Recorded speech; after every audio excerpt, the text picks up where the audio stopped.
Hello भाई, नमस्ते। कैसे हैं सभी? अच्छे होंगे। और स्वागत करता हूं मैं आपके अपने चैनल मैथ्स पढ़ले पर।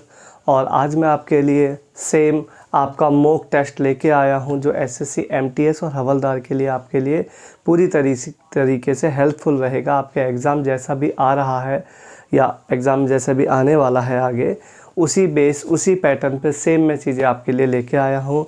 हवलदार वाले जितने भी बच्चे हैं, जो एमटीएस वाले हैं, इसको आराम से, ध्यान से, तसल्ली से आगे की तरफ बढ़ते चलें। मॉक सारे बिल्कुल ऐसे हैं जो आपके एग्ज़ाम्स के हिसाब से बिल्कुल रिलेवेंट हैं और आपको पूरी मदद करेंगे। ठीक है, तो बढ़ाते हैं हम आगे की तरफ आपका इस मॉक टेस्ट को। इस मॉक टेस्ट का पहला क्वेश्चन मैंने आपके लिए लिया है, जो कि नंबर सिस्टम का है, रिमाइंडर थ्योरम का क्वेश्चन है। क्वेश्चन आपके सामने है, यदि 2:33 की पावर को अगर 10 से भाग किया जाता है तो रिमाइंडर क्या बचेगा।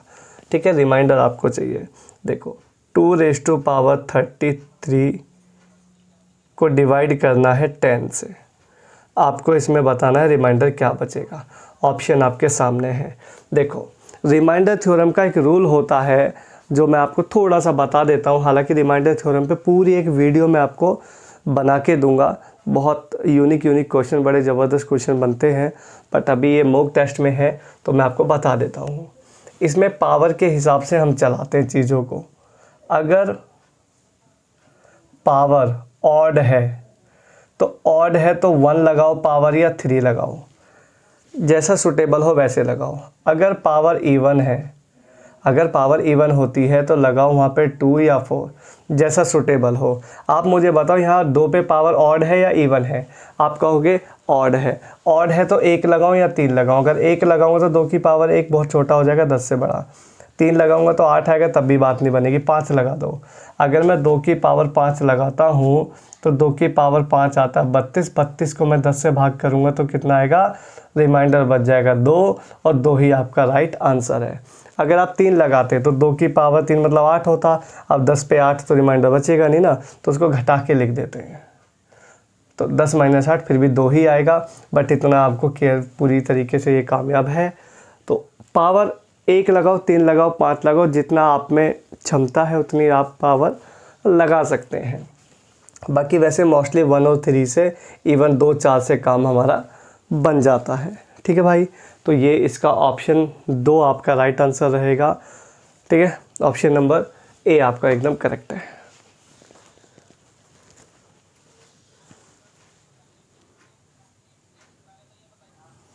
चलते हैं आपके नेक्स्ट क्वेश्चन की तरफ। नेक्स्ट क्वेश्चन आपका ट्रिग्नोमेट्री का है, और ट्रिग्नोमेट्री का बहुत ही बेसिक सा सवाल है ये। देखिए, ये आपको रिजल्ट पता होने चाहिए। 1 + tan² थीटा होता है sec² theta. 1 + sin² theta into 1 - sin² theta हो जाएगा 1 - sin² थीटा। ये क्या हो जाएगा? 1 - sin² थीटा हो जाएगा। 1 - sin² थीटा होता है cos² थीटा, तो ये हो जाएगा आपका cos² थीटा। ठीक है, cos बराबर होता है 1/sec, तो ये हो जाएगा sec² theta into 1/sec² theta. sec² theta से sec² थीटा आपका कट जाएगा, आंसर रह जाएगा आपका 1। 1 आपका राइट आंसर है। ऑप्शन नंबर ए आपका करेक्ट है।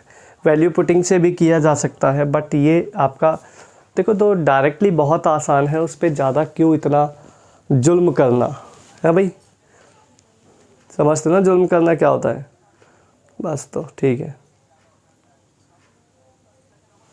चलते हैं आपके नेक्स्ट क्वेश्चन की तरफ। ये नंबर आपको गिवन है, पूरा का पूरा 2 नंबर हैं। इसमें प्रोडक्ट का जो यूनिट प्लेस है वो आपको बताना है।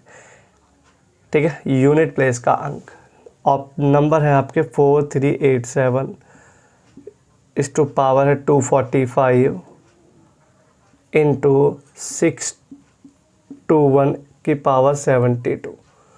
देखो, बहुत आसान सा सवाल है, कोई इसमें ज़्यादा इतना लंबा चौड़ा काम नहीं करना है।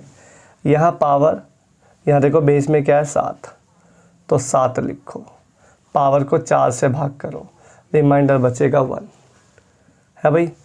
यहाँ बेस में क्या 1 पे पावर कितनी भी लगाओ 1 ही होता है, 7:1:7, 7 × 1 = 7 is the right answer. Option number D आपका करेक्ट आंसर होगा। लगा के आप आगे की तरफ बढ़ सकते हैं। बहुत सिंपल केस। पावर को 4 से भाग करना है, जो रिमाइंडर बचता है उसे उसकी पावर बना के आगे उसको फॉरवर्ड करके कंटिन्यू करना है। नेक्स्ट क्वेश्चन जो आप ये देख रहे हैं, ये ज्योमेट्री का क्वेश्चन आपके सामने लिया गया है। देखिएगा, क्वेश्चन बड़ा ही प्यारा सा क्वेश्चन है, बहुत प्यारी सी थ्योरम है इसकी, बड़ी लाजवाब। आपको एंगल ए एक्स बता रखा है, एंगल ए एक्स डिग्री है, एंगल बी x/2 है, एंगल बी x/2 डिग्री है। आपको ये वाला एंगल चाहिए। देखो, इसमें डायरेक्ट थ्योरम होती है, दो इंटीरियर एंगल का सम तीसरे वाले एंगल के एक्सटीरियर के बराबर होता है। इन दोनों का जो जोड़ है, अंदर इंटीरियर एंगल का सम तीसरे वाले के एक्सटीरियर के बराबर होता है। तो x/2 + x हो जाएगा 3/2 है भाई। एक और आधा तो 1.5x हुआ, 1.5 हुआ ना, तो 1.5 मतलब 3/2 डिग्री। यही आपका यहाँ पे एकदम करेक्ट आंसर आ जाएगा। ऑप्शन नंबर ए की तरफ आप यहाँ पे जा सकते हैं। तो बहुत मामूली सी थ्योरम है।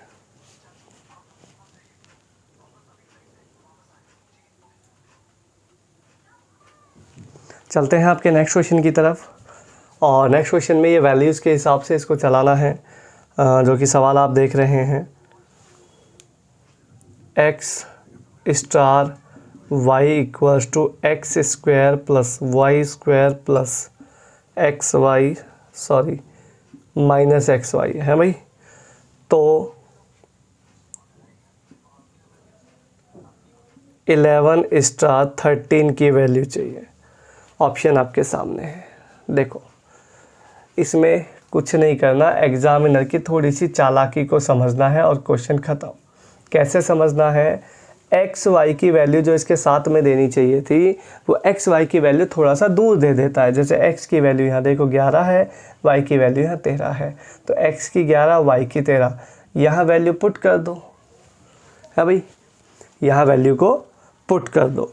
अगर यहाँ वैल्यू को पुट करोगे तो कर लो, 13 का स्क्वायर 169 प्लस में 11 का स्क्वायर 121 प्लस में 13 गुणा 11 यानी 143 माइनस में 143, इनको जोड़ोगे तो ये आएगा 0, 16 12 28, 28 और 1 290 हो गया। ये 290 माइनस 143, दोनों को माइनस करोगे तो ये आ जाएगा आपका 7, यहाँ आपका 4, यहाँ आपका 1। 147 is the right answer. Option number B की तरफ आप करेक्ट करके इसको आगे बढ़ सकते हैं। एग्ज़ाम में कहीं भी कोई दिक्कत नहीं है। अगर क्वेश्चंस का जो सिलेक्शन लेना है तो ऐसे क्वेश्चंस आपको स्पीड में आने चाहिए। वैल्यू पुटिंग का क्वेश्चन है, कोई इसमें इतना ज़्यादा खास लंबा चौड़ा काम नहीं है। ठीक है मेरे भाई, तो ये तो आपको सीखना ही पड़ेगा और इससे ज़्यादा हाई लेवल एसएससी हवलदार नहीं पूछेगा, गारंटी है।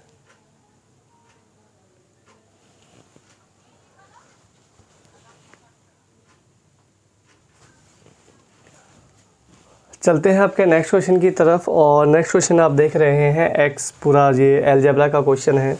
इसमें आपने कुछ नहीं करना है, इन तीनों वैल्यूज़ को ऐड कर दो। अगर मैं इन तीनों वैल्यूज़ को ऐड करूँगा तो आपके सामने जो दिखाई देगा वो ये देगा x + y + z। पहला, क्योंकि ये तो कॉमन आ जाएगा जोड़ते समय, अंदर बचेगा क्या, x + y + z बराबर, इधर सारे नंबर को जोड़ दो, 30 20 50, 30 20 50 50 100, ये आ जाएगा। ये क्या बन जाएगा, ये बन जाएगा होल स्क्वायर, इनका मल्टीप्लाई करेंगे तो ये बन जाएगा x + y + z का स्क्वायर = 100। तो आपके पास आ जाएगा x + y + z आ जाएगा आपका 10। क्लियर है भाई, ये आ जाएगा 10। आपको क्या चाहिए, twice of x + y + z, यही तो चाहिए। तो twice of x plus y चाहिए, तो 2 से मल्टीप्लाई यहाँ कर दो, तो 2 से भी यहाँ भी कर दो, तो ये आपका आ जाएगा answer 20। 20 is the right answer. Option number A आपका यहाँ पे करेक्ट हो जाएगा। ठीक है भाई।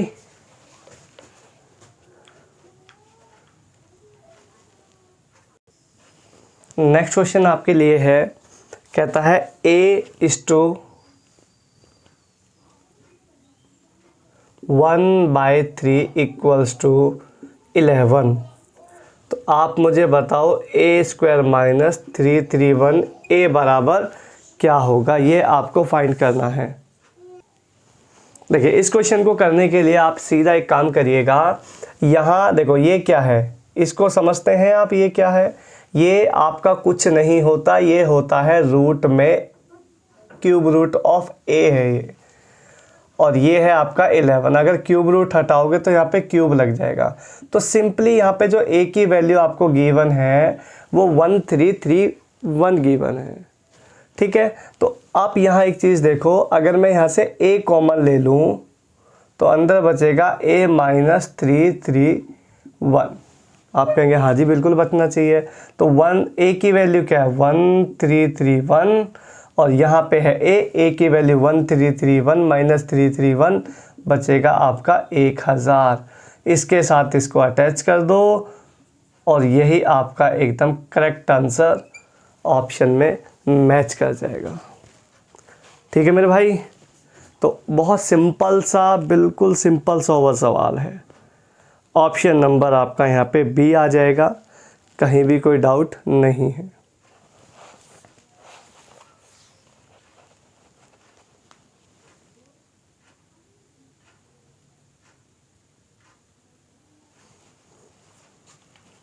नेक्स्ट क्वेश्चन की तरफ चलते हैं। निम्न में से वह छोटी से छोटी संख्या कौन सी है जिसको 5, 6, 7, 8 से भाग देने पर 3 रिमाइंडर बचे, लेकिन 9 से डिवाइड किया जाए तो रिमाइंडर कुछ भी ना बचे। आपके जो ऑप्शन है वो है 14, 63, 15, 73, 16, 83 और 1793। आपको ऐसा नंबर ढूंढना है जो 9 से डिवाइड करने पर कुछ भी रिमाइंडर ना बचे। इसका मतलब बिल्कुल साफ है, ऐसा नंबर जो 9 से परफेक्टली डिवाइड हो जाए वो उत्तर है। तो डिविजिबिलिटी रूल 9 का बहुत आसान है, 6, 3, 9 कट गया, ये 9 से डिविजिबल नहीं है। 7, 3, 10, 5, 15, 15 और 1, 16, ये 9 का डिविजिबल बिल्कुल नहीं है। ये 9 का डिविजिबल बिल्कुल नहीं है। एक ही मात्र ऑप्शन ऐसा बना है जो 9 का डिविजिबल है, और यही आपका राइट आंसर है। कंडीशन आपको 2 मिली थी, ठीक है, लेकिन दूसरी कंडीशन आपको ज़रूरत बिल्कुल नहीं पड़ी है।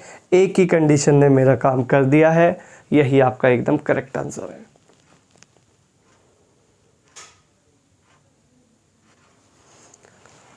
चलते हैं आपके नेक्स्ट क्वेश्चन की तरफ। कहता है 3 संख्याएं 3, 4, 5 के अनुपात में है, इनमें से सबसे बड़ी और सबसे छोटी संख्या का योग दूसरी संख्या तथा 52 के योग के बराबर है। ठीक है भाई, सबसे छोटा नंबर बताना है। तो सिंपल एक काम करो, रेशो आपको गिवन है 3:4:5 का।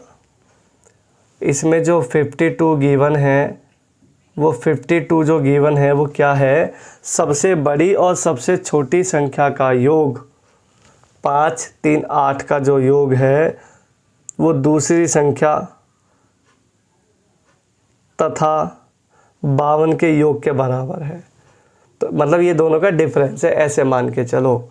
तो ये दोनों 5, 3, 8, 8 - 4, तो ये बचा 4। 4 से काटोगे तो 13, छोटी संख्या मांगी है 13 तिया 39, 39 आपका यहाँ पे right answer option number C एकदम करेक्ट हो जाएगा। ठीक है भाई, तो ये इनडायरेक्टली इसका डिफरेंस है, बड़ी और छोटी के योग और दूसरी के अंतर है ये 39।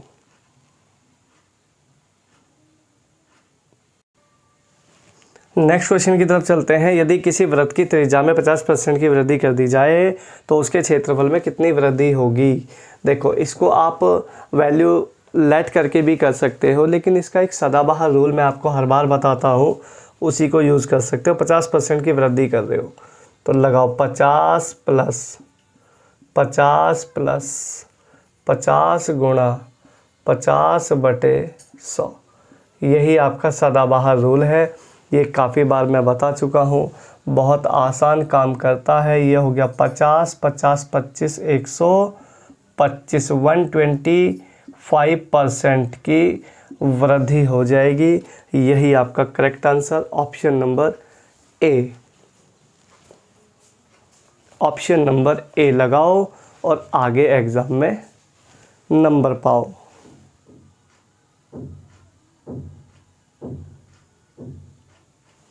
चलते हैं आपके नेक्स्ट क्वेश्चन की तरफ। क्वेश्चन कहता है ए बी के 3/4 समय की तुलना में आधा काम कर पाता है। यदि वे दोनों एक साथ कार्य करते हैं तो 18 दिन में उसे ख़त्म कर सकते हैं। बी अकेला उस काम को कितने दिन में करेगा। देखो, डायरेक्ट एफिशिएंसी का रेशो बनाते, ये ए है और ये बी है। ए आधा काम कर रहा है इसके 3/4 समय में। आमने सामने काट लो, क्रॉस मल्टीप्लाई कर लो तो 2 एकम ये 2 हो जाएगा, 3 एकम ये 3 हो जाएगा। ये इनकी डायरेक्ट एफिशिएंसी का रेशो आ गया है भाई। अब आपको ये कहता है वो दोनों ने मिलकर 18 दिन में काम ख़त्म कर दिया। दोनों मिलकर एक दिन में, एक 3 कर रहा है, एक 2 कर रहा है, तो दोनों मिलकर एक दिन में 5 काम करेंगे। 18 दिन में काम ख़त्म कर दिया तो 18 पंजे 90 काम रहा होगा वहाँ पे टोटल, है ना भाई। टोटल 90 काम। अब ये 90 काम किससे कराना है। कहता बी अकेला कितने दिन में, बी से करा लो सारा काम, 30 दिन में काम ख़त्म हो जाएगा। यही आपका राइट आंसर आ जाएगा option number A. Time and work का बड़ा प्यारा सा ये सवाल मैंने आपको करा दिया है और अच्छे से इसको करके जाइएगा बिना किसी टेंशन के। नेक्स्ट क्वेश्चन जो आप देख रहे हैं, ये इसको सिंप्लीफाई करना है और आपको दिया है 1 + 1 111 और ये आपको ऐड करके देना है आंसर। देखो, मेरी बात सुनो, बहुत प्यारा सा सवाल है। डायरेक्ट आपको शॉर्टकट ट्रिक की तरफ लेके चलते हैं। सीधा एक काम करो, यहाँ पे 1 2 3 4, मैक्सिमम 4 है ना, एक तो लिखो 1 2 3 4 प्लस आधा आधा 1 आधा आधा 1 1 और 1 2, आंसर आ गया 1236 आंसर। ये डायरेक्ट शॉर्टकट है, इससे ज़्यादा आसान कभी नहीं हो सकता। चलते हैं आपके नेक्स्ट क्वेश्चन की तरफ और क्वेश्चन जो आप देख रहे हैं, √1 प्लस में x/961 = 32/31। x की वैल्यू आपने यहाँ पे फाइंड करनी है। डायरेक्ट शॉर्टकट दे रहा हूँ, दोनों को जोड़ देना अगर बीच में प्लस का साइन हो तो। अगर बीच में प्लस हो तो दोनों को जोड़ दो और जोड़ते ही आपका आंसर आएगा 63, ऑप्शन नंबर ए। दोनों को जोड़ो और खेल खत्म।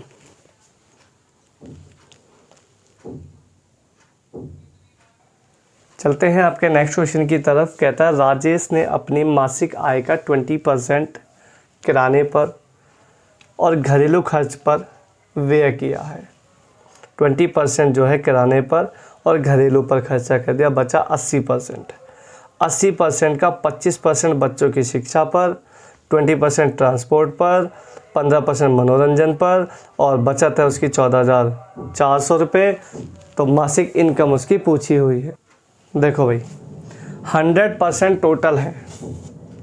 100% में से 20% तो चला गया कहाँ, किराने पर और घरेलू खर्चे पर, है भाई। डोमेस्टिक प्रोडक्ट लिख लो डी। अच्छा, उसके बाद बचा ये 80%। 80% में से क्या किया उसने, 80% में से 25%, 15%, 40 और 20, 60% चला गया बाकी चीज़ों में। तो 60% चला गया तो 40% बचा होगा। इसका 40% कितना आएगा, 32% का बचत है और यही 14,400 के बराबर है।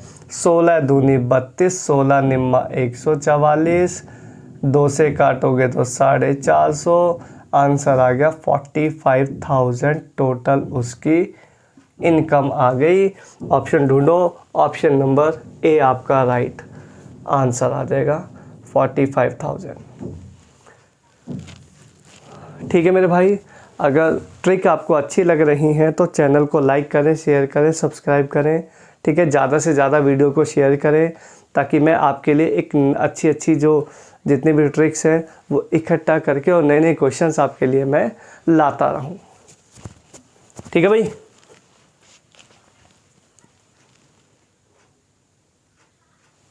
चलते हैं आपके नेक्स्ट क्वेश्चन की तरफ। कुछ दूरी किसी विशिष्ट गति से तय की गई है भाई, कुछ स्पेशल स्पीड है जिससे इसको तय किया गया। इससे आधी दूरी, मतलब जो दूरी पहले थी उससे अब आधी दूरी है, ऐसे लिख लो। ये पहले वाला मामला है, ये अब वाला है। ठीक है, इससे आधी दूरी पहले 2 रही होगी तो आज दूरी आधी हो गई। आधी दूरी दुगने समय में तय की गई, समय दुगना हो गया, मतलब पहले समय 1 रहा होगा तो आज दुगना हो गया। तो यहाँ से इनकी स्पीड का रेशो चाहिए। देखो, अगर आप इसको क्रॉस मल्टीप्लाई करोगे तो टाइम का रेशो मिलेगा 1:2 दूनी 4, बट आपको चाहिए स्पीड का रेशो। टाइम में और स्पीड में रिवर्स रेशो होता है, ठीक है, उल्टा होता है, इन्वर्सली प्रोपोर्शन होता है। तो 1:4 का हो जाएगा 4:1, यही आपकी स्पीड का रेशो आ जाएगा और यही आपका करेक्ट आंसर रहेगा। ऑप्शन ढूंढेंगे तो ऑप्शन नंबर सी यहाँ पे आपका एकदम करेक्ट आंसर लगा सकते हैं आप। चलते हैं अगले क्वेश्चन की तरफ। एक रेलगाड़ी 150 मीटर लंबे प्लेटफॉर्म को 18 सेकंड में पार करती है, दूसरे 120 मीटर लंबे प्लेटफॉर्म को 15 सेकंड में पार कर जाती है। रेलगाड़ी की लंबाई चाहिए, डिस्टेंस चाहिए ट्रेन का। देखो, 150 मीटर लंबी रेलगाड़ी को पार करने में 18 सेकंड लगते हैं और 120 मीटर लंबे प्लेटफॉर्म को पार करने में 15 सेकंड लगते हैं। ये आपका क्वेश्चन है। अच्छा, इसमें स्पीड भी पूछ सकता है, इसमें गाड़ी का डिस्टेंस भी पूछ सकता है। देखो, दोनों को माइनस करोगे यहाँ पे आएगा 30, यहाँ दोनों को माइनस करोगे तो यहाँ आएगा 3। यहाँ से मुझे पता लग जाएगा कि 3 सेकंड में वो ट्रेन कितना डिस्टेंस ट्रैवल करती है। तो 3 सेकंड में कितना, 30 मीटर का जो डिस्टेंस है वो ट्रेन ट्रैवल करती है। तो यहीं से आपकी स्पीड आ जाएगी, है ना भाई। 30/3 गुणा 18/5, तो स्पीड तो यहाँ से आ जाएगी। बट आपको तो स्पीड चाहिए नहीं, आपको तो डिस्टेंस चाहिए, वो भी ट्रेन का। आ जाओ, 3 सेकंड में कितना, 30, 3 सेकंड में 30, तो 15 सेकंड में कितना, ये कितने का मल्टीपल है बताओ। आप कहोगे 5 का मल्टीपल है, तो इसको भी 5 का मल्टीपल ले जाओ, 30 पंजे हो जाएगा 150। अच्छा, रिलेट इसको कर लो या रिलेट इसको कर लो, दोनों में से किसी को भी रिलेट कर लो, दोनों से आंसर बिल्कुल सेम आएगा, है भाई। तो 30 पंजे कितना हो गया, 150। तो 150 टोटल जो ट्रेन ट्रैवल कर रही है ना, वो 150 मीटर के डिस्टेंस को ट्रैवल कर रही है। 120 मीटर मेरा लंबा प्लेटफॉर्म है, तो बाकी जो बचा 30 मीटर का आपका ट्रेन की लंबाई आ गई। ठीक है भाई, ट्रेन आपके 30 मीटर है। अगर आप इससे रिलेट करते तो इससे आ जाओ, 3 में कितना, 30, तो 18 में कितना, ये 6 का मल्टीपल जाएगा, तो ये 180 हो जाएगा। 180 माइनस 150, फिर आपका 30 मीटर ही आपका ट्रेन का डिस्टेंस आएगा ही आएगा। यही आपका राइट आंसर रहेगा। तो 30 आप अगर आंसर ढूंढते हो यहाँ पे तो बी ऑप्शन आपका एकदम करेक्ट लगा सकते हैं आप आंसर। ठीक है भाई।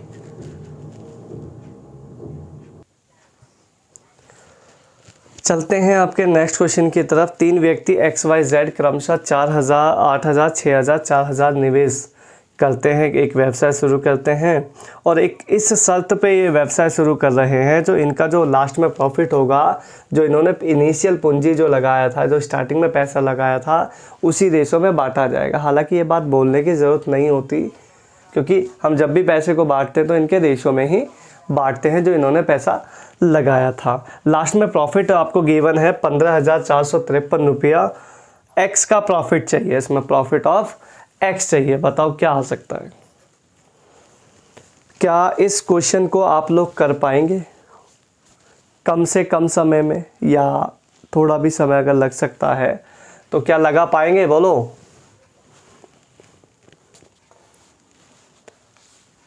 देखिए एक बात सुनो, XYZ पैसे का रेशो बनाते हैं डायरेक्ट, XYZ। X बताओ, X कितना है? X के हैं 8,000, तीनों की तीनों जीरो हटा दो, 8,000, 6,000, 4,000, जीरो हटाओ इनकी, 2 से काटना शुरू करो, 2 से 4, 2 से 3, 2 से 2, ये आ गया इनका फाइनली रेशो। ठीक है भाई। पैसा कितना है? 15,453, 15,453 रुपया है। इसको बांटना है किस में? 4, 3, 7, 2, 9, 9 यूनिट में बांटना है। 9 से काटो, 9 1, 9 7, 9 1, 9 7 63, 1717, 1,717 रुपया आ गया एक यूनिट की वैल्यू। आपको चाहिए एक्स की वैल्यू क्या होगी? एक्स से गुणा कर दो, 17 चौके 68 और 17 चौके 68, 6,868 रुपया आपका आंसर आ जाएगा। Option number D, D option आपका यहाँ पे एकदम करेक्ट रहेगा। बहुत ही साधारण सा सवाल था, पैसा जितना था उसी रेशो में इसको बनाना था, काट के बांटना था। अब काटना भी नहीं आएगा। जिस बच्चे को ये काटना नहीं आता है, उस बच्चे की नौकरी लगनी बहुत मुश्किल है। पता है आपको? इसको काट जो नहीं पाएगा उसको कैसे काम चलेगा? आप बताओ। बच्चे ऐसे धुआंधार काटते सवालों को कि पता नहीं लगने देते कि कब सवाल कटा, और आपसे ये सवाल नहीं कटता है भाई। थोड़ा कैलकुलेशन पे वर्क करें। जब तक कैलकुलेशन पे वर्क नहीं करोगे चीज़ें आपको अच्छी नहीं होने वाली, क्योंकि ट्रिक एक लिमिट में आके आपको रोक देती है। जो ट्रिक होती है वो एक मोमेंट में आके आपको रोक देती है। जैसे मैं आपको बताऊं, ये मैंने ऊपर रखा योग, नीचे रखा मैंने इसका योग, तो योग को योग से काटते हैं बांटते हैं, ये ट्रिक है। पहले काटो और फिर बांटो, ये ट्रिक है। लेकिन काटने के लिए तो कोई ट्रिक थोड़ी है, ये तो कैलकुलेशन है। आप फास्ट करोगे तभी ना चीज़ें चलेंगी आगे को। और आपसे कटता नहीं है सवाल, बच्चे कह रहे हैं कट नहीं रहा। भाई कटेगा कैसे नहीं? घर में चाकू छुरे नहीं है क्या? चलते हैं आपके नेक्स्ट क्वेश्चन की तरफ। क्वेश्चन है, एक व्यापारी 2 प्रकार की चाय ए तथा बी का मिश्रण 30 रुपये प्रति किलो की दर से बेचने से 25% का लाभ प्राप्त करता है।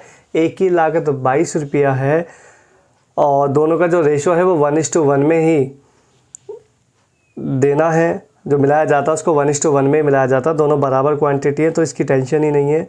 तो बी की लागत पूछ रहा है पर केजी कितने की है। ऑप्शन आपके सामने है। देखो भाई, ए और बी को जब दोनों को सेल किया तो 30 रुपये प्रति किलो की दर से बेचने से 25% का लाभ मिला है। तो ओवरऑल अगर मैं ये चेक कर लूँ कि ओवरऑल सीपी कितना आएगा, तो सीपी निकालने का जुगाड़ क्या था? 25% 1/4, 25% 1/4, प्रॉफिट ले लिया तो 5/4 और उल्टा कर दिया तो 4/5। यहाँ से आ जाएगा आपका सीपी। सीपी आ गया 24 रुपया।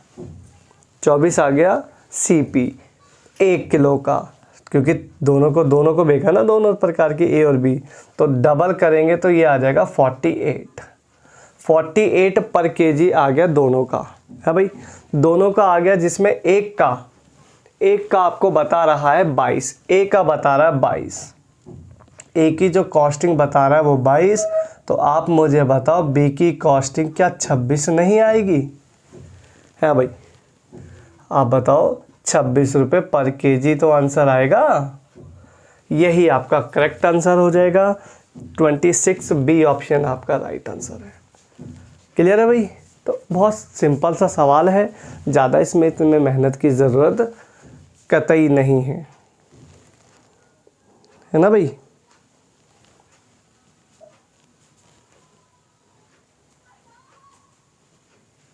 बस ऐसे ही चीज़ों को मेरे साथ सीखते चले जाओ। मॉक जितना भी आपको मैं दे रहा हूँ, इसको अच्छे से प्रॉपरली नोट्स बना के चलें, ताकि जब आपका पेपर आ जाए तो आप इनको दोबारा भी, आप वैसे वीडियोस तो सब उसी में पड़ी हैं, आराम से देख भी सकते हैं, बाकी नोट्स बना के चलेंगे तो अच्छी तरीके से फिर रिवीजन हो सकता है।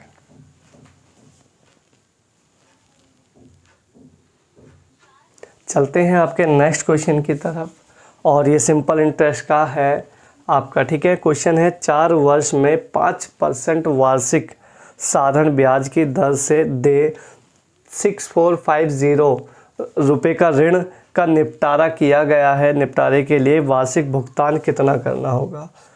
ठीक है, देखो इसके लिए डायरेक्ट, सिंपल इंटरेस्ट के लिए डायरेक्ट शॉर्टकट लगाते हैं। सबसे पहले आपने क्या लिखना? रेट ऑफ इंटरेस्ट लिखना। रेट ऑफ इंटरेस्ट आएगा आपका 5 इनटू, फिर लिखना समय। समय है आपका 4 साल। समय को देखते हुए ट्रिक लगानी है, संख्या जो 4 है, संख्या गुणा इससे पहले वाली संख्या बटे 2। समझ आई मेरी बात? संख्या गुणा पहले वाली संख्या बटे 2। टाइम को देखते हुए लगाना है, केवल टाइम को, बाकी कुछ नहीं देखना है। इसको कैलकुलेट करो, 2 दूनी 4, यहाँ से आपको आया 10 या 30 रुपया आ गया आपका इंटरेस्ट। यहाँ तक किसी भी बच्चे को कोई दिक्कत हो तो कमेंट करना, ठीक है। तो 30 रुपया मेरा इंटरेस्ट हो गया। अगर 30 मेरा इंटरेस्ट हो गया, बात थी 4 साल की, तो 4 साल में 400 रुपया मानते हैं, 5 साल में 500 मानते हैं, 6 साल में 600 मानेंगे। तो 4 साल में 400 रुपया ये हो गया, टोटल जुड़ा के बन गया ये 430 रुपया। यहाँ तक कोई समस्या किसी को नहीं है? चलिए, बहुत अच्छी बात है, आगे बढ़ते हैं। अब यहाँ से पैसे को लेना शुरू करते हैं। आपका जो पैसा है वो कितना? 6450 डिवाइडेड बाय ये आपका जो पैसा जोड़ के रख रखा है अमाउंट के रूप में जो काम करेगा ये, और इनटू में मूलधन के लिए जो हम 100 लगाएंगे प्रिंसिपल के लिए, वो 0 से 0 काट लेंगे। 43 15 जा 645 होते हैं। ये कटकुटा के आंसर आ गया 1500 रुपया। 1500 रुपया। आप छोटा करके काट लेना, मैंने डायरेक्ट काट लिया है तो कोई टेंशन वाली बात नहीं है। आंसर आएगा 1500 रुपये का भुगतान आपको करना पड़ेगा वार्षिक। ऑप्शन नंबर बी आपका यहाँ पे एकदम करेक्ट आंसर हो जाएगा।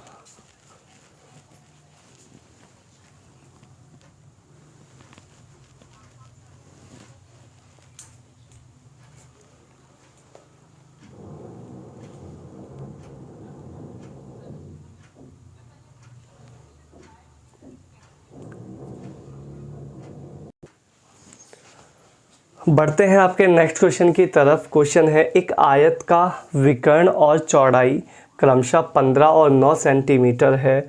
इस आयत का पेरीमीटर चाहिए। किसी रेक्टेंगल का आपको डायगोनल और वृत्त की वृत्त मतलब चौड़ाई आपको दे रखी है 15 और 9। इस रेक्टेंगल का पेरीमीटर आपको पता करना है। देखो भाई, क्वेश्चन तो बहुत साधारण सा है। ये आपका कोई रेक्टेंगल है,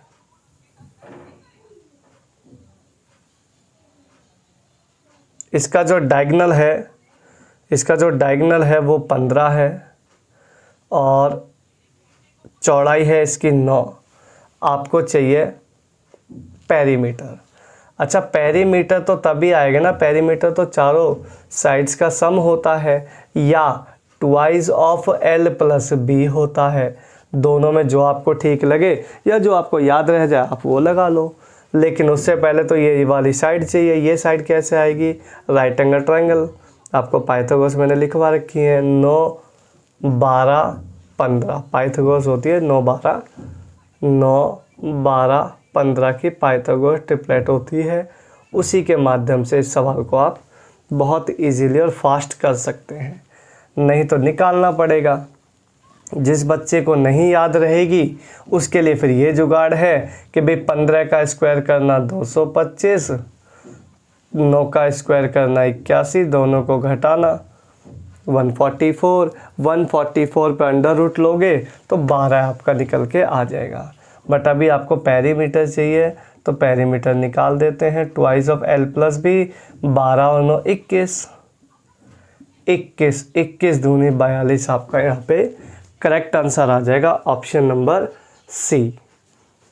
ठीक है, अगर ये याद नहीं हो तो ये लगा लेना, और अगर याद है तो फिर तो कोई टेंशन वाली बात ही नहीं है, फिर तो चीज़ें ऑटोमेटिक ही बहुत आसान है ना भाई।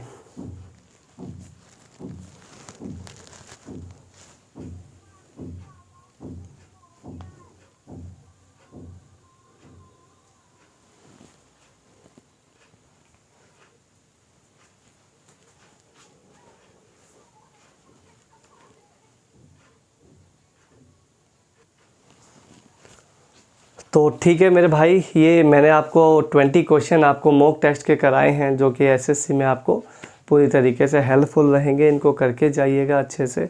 और सेशन अगर आपको पसंद आया हो तो लाइक करें, शेयर करें, कमेंट करें। ठीक है, आपका अपना चैनल है, इसको ज़्यादा से ज़्यादा शेयर करें। ठीक है, और ऐसे ही आपको मैं अच्छी अच्छी वीडियोज़ और अच्छे अच्छे क्वेश्चंस आपके लिए लाता रहूँगा, बहुत अच्छी अच्छी ट्रिक्स के साथ। ठीक है, एक क्वेश्चन मैं आपको दे रहा हूँ। ये जो क्वेश्चन आप बोर्ड पे देख रहे हैं, ये क्वेश्चन आपने होमवर्क आपने घर में करना है और इसका कमेंट मुझे करना है। और जो भी इसका आंसर आपको मिलेगा तो आप मुझे कमेंट करके बताइएगा।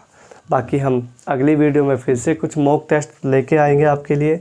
ठीक है, तब तक के लिए आपको इनको देखते रहें। ठीक है, चलिए, धन्यवाद।